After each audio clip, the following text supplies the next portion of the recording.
പിതാവിന്റെയും പുത്രന്റെയും പരിശുദ്ധാത്മാവിന്റെയും നാമത്തിൽ ആമേൻ. ഈശോയുടെ സ്നേഹം നിറഞ്ഞവരെ, ഈശോയുടെ തിരുജനനത്തിന്റെ സന്തോഷകരമായ ദിവസങ്ങളിലൂടെ നമ്മൾ കടന്നു പോകുന്നു.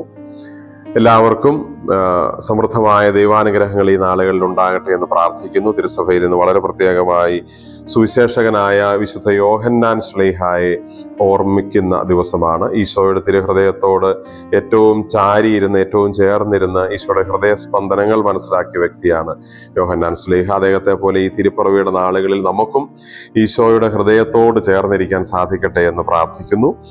വിശുദ്ധ കുർബാനയിലെ സുവിശേഷത്തിൽ ഇന്ന് നമ്മൾ വായിച്ച് ധ്യാനിക്കുന്ന മത്തായിയുടെ സുവിശേഷം 9-ാം അധ്യായം 27 മുതൽ 31 വരെ വാക്യങ്ങളാണ്. ഈശോ രണ്ട് അന്ധന്മാർക്ക് കാഴ്ച നൽകുന്നതിനെ കുറിച്ചാണ് നമ്മളിവിടെ കാണുന്നത്. രണ്ട് കാര്യങ്ങൾ നമ്മൾ പ്രത്യേകമായി ശ്രദ്ധിക്കുന്നു. ഒന്ന്, ഈ രണ്ട് അന്ധന്മാർ അവരുടെ കണ്ണുകൾ തുറന്നപ്പോൾ ആദ്യമായി കണ്ടത് ഈശോയെയാണ്. ദൈവത്തെ കണി കാണാൻ ഭാഗ്യം കിട്ടിയവരായിരുന്നു ആ രണ്ടുപേരും. പുൽക്കൂട്ടിലെ ഈശോയെ കണ്ടതാണ് നമ്മുടെ കണ്ണുകൾ. വിശുദ്ധ കുർബാനയിൽ ഈശോയെ നമ്മൾ വളരെ പ്രത്യേകമായ രീതിയിൽ എന്നും പ്രഭാതത്തിൽ കണി കാണുന്നു. ഇനി കണ്ണു തുറന്ന് നോക്കുന്നതിലെല്ലാം നമ്മൾക്ക് ആ ഈശോയെ തന്നെ നമ്മുടെ ഭാവി ജീവിതത്തിൽ തുടർന്നുള്ള മണിക്കൂറുകളിലെല്ലാം കാണാൻ സാധിക്കട്ടെ എന്നാണ് നമ്മൾ പ്രാർത്ഥിക്കേണ്ടത്. ഈശോയെ കണ്ട് നമ്മൾ പുതിയൊരു തുടക്കമാണ്, ഇനി പുതിയൊരു വർഷത്തിലേക്ക് പ്രവേശിക്കാൻ പോകുന്നു. ഈശോയെ കണ്ട്, ഈശോയെ കണി കണ്ട് തുടങ്ങിയ കണ്ണുകളാണ് നമ്മുടേത്. ഇനി കാണുന്ന സംഭവങ്ങളിലെല്ലാം, കാണുന്ന വ്യക്തികളിലെല്ലാം, ഇടപെടുന്ന സന്ദർഭങ്ങളിലെല്ലാം ഈശോയെ കാണാൻ, ദൈവികത കാണാൻ നമുക്ക് സാധിക്കട്ടെ എന്ന് ആഗ്രഹിക്കാൻ, പ്രാർത്ഥിക്കാം. ഈ അന്ധന്മാർക്ക് അവരുടെ കണ്ണുകൾ തുറന്നപ്പോൾ ഈശോയെയാണ് ആദ്യമായി കാണാൻ പറ്റിയത്.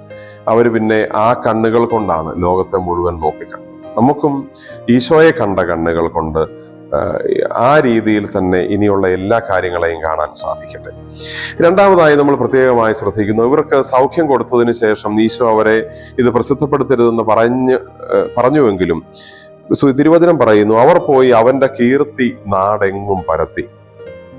ക്രിസ്തുമസിലൂടെ നമ്മൾ അറിഞ്ഞ ഈശോയെ ഇനി നമ്മുടെ വാക്കുകളിലൂടെയും ജീവിതങ്ങളിലൂടെയും പ്രവൃത്തിയിലൂടെയും മറ്റുള്ളവർക്ക് അറിയിക്കുക എന്നുള്ളതാണ്. ഈ അന്ധന്മാർ ഈശോയുടെ കീർത്തി നാടെങ്ങും പരത്തിയതുപോലെ നമ്മൾ ഈശോയുടെ കീർത്തി, ഈശോയെക്കുറിച്ചുള്ള വാർത്ത നാടെങ്ങും മറ്റുള്ളവർക്ക് പരത്തണം എന്നുള്ളതാണ് തിരുവചനം നമ്മളെക്കുറിച്ച് ആഗ്രഹിക്കുന്നത്. അത് നമ്മുടെ വാക്കുകളിലൂടെയാണ്, പ്രവർത്തനങ്ങളിലൂടെയാണ്, നല്ല ജീവിതത്തിലൂടെയാണ്. നമുക്ക് ഈശോയെ മറ്റുള്ളവരുടെ മുമ്പിൽ ഇനിയുള്ള നാളുകളിൽ കാണിച്ചു കൊടുക്കാൻ സാധിക്കട്ടെ. നമുക്ക് പ്രാർത്ഥിക്കാം. കർത്താവായ ഈശോയെ, ഞങ്ങൾ അങ്ങേ ആരാധിക്കുന്നു, സ്തുതിക്കുന്നു, നന്ദി പറയുന്നു. അങ്ങയുടെ തിരുപ്പിറവിയുടെ സന്തോഷത്തിൽ ഞങ്ങളെയും എല്ലാവരെയും തുടർന്നും സമൃദ്ധമായി അനുഗ്രഹിക്കണമേ. എന്നും അങ്ങയെ കണി കാണാനുള്ള ഭാഗ്യം ഞങ്ങൾക്ക് നൽകണമേ. അങ്ങയെ കണ്ട ഞങ്ങളുടെ കണ്ണുകൾ ഇനി ആ ചൈതന്യത്തിന് ചേർന്ന രീതിയിൽ ലോകം മുഴുവനെയും ഞങ്ങളുടെ സഹോദരങ്ങളെയും കാണാൻ ഇടവരട്ടെ. അതുപോലെ തന്നെ ഞങ്ങളുടെ ജീവിതം ഇനി അങ്ങയെക്കുറിച്ചുള്ള പ്രശസ്തി, അങ്ങയെക്കുറിച്ചുള്ള കീർത്തി പരത്താനുള്ള ജീവിതമാക്കി മാറ്റാൻ ഞങ്ങളെ എല്ലാവരെയും സഹായിക്കുകയും ചെയ്യണമേ. നമ്മുടെ കർത്താവ് ഈശോ മിശിഹായുടെ കൃപയും പിതാവായ ദൈവത്തിന്റെ സ്നേഹവും പരിശുദ്ധാത്മാവിന്റെ സഹവാസവും നാം എല്ലാവരോടും കൂടെ ഉണ്ടായിരിക്കട്ടെ, ഇപ്പോഴും എപ്പോഴും എന്നേക്കും. ആമേൻ. ഈശോ മിശിഹായ്ക്ക് സ്തുതിയായിരിക്കട്ടെ.